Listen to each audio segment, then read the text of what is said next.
সকাল সকাল ঘুম থেকে উঠে দেখলাম বারান্দার অবস্থা একদম খারাপ।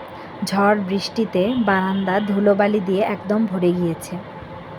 এগুলো পরিষ্কার করার আগে ভাবলাম নাস্তাটা সেরে নিই, যত শর্টকাটে নাস্তা করা যায়। তারপর আমি নিয়ে নিলাম 2টা দেশি মুরগির ডিম আর 2 পিস পাউরুটি আর 1 কাপ চা দিয়ে আজকের সকালের নাস্তাটা সেরে ফেলব। সকালে আমি খুব একটা ভারী খাবার খাই না, যত শর্টকাটে খাওয়া যায় আর কি। মাঝে মাঝে তো আমি আবার চা বিস্কুট খেয়েও একদম দুপুর পর্যন্ত পার করে দিই।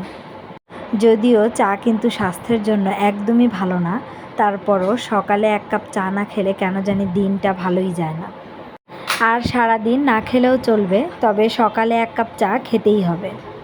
প্রচণ্ড এই ঝড় বৃষ্টিতে অনেকের অনেক ধরনের ক্ষতি হয়েছে।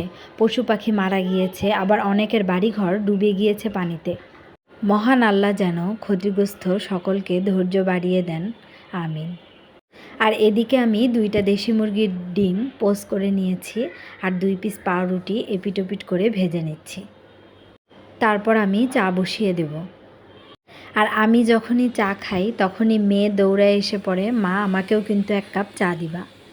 যেহেতু মেয়ে ছোট মানুষ, তাই খুব একটা বেশি দেই না, কাপের প্রায় অর্ধেক কাপ চা দিই। আর আমি নিজেও একদম মগ ভরে কাপ ভরে চা খেতে আসলে পারি না, আমি নিজেও অর্ধেক কাপ চা খাই। আজকে তো অনেক কাজ, এই যে চা পাউরুটি খেয়ে নিচ্ছি, আবার যে দুপুরের খাবার কখন খাবো আল্লাহই জানে। কাজ সেরে খেতে খেতে অনেকটা দেরি হয়ে যাবে।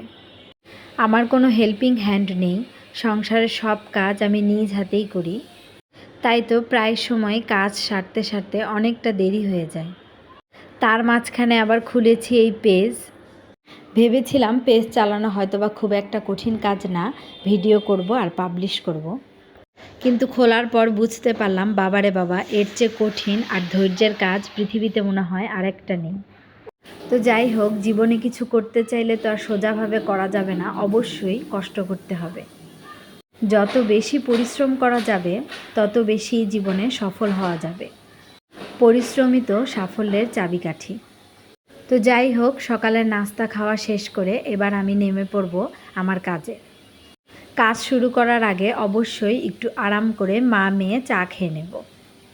যেখানে একটু কম চা আছে ওইটা আমার মেয়ে, আর যেখানে একটু বেশি ওইটা আমার।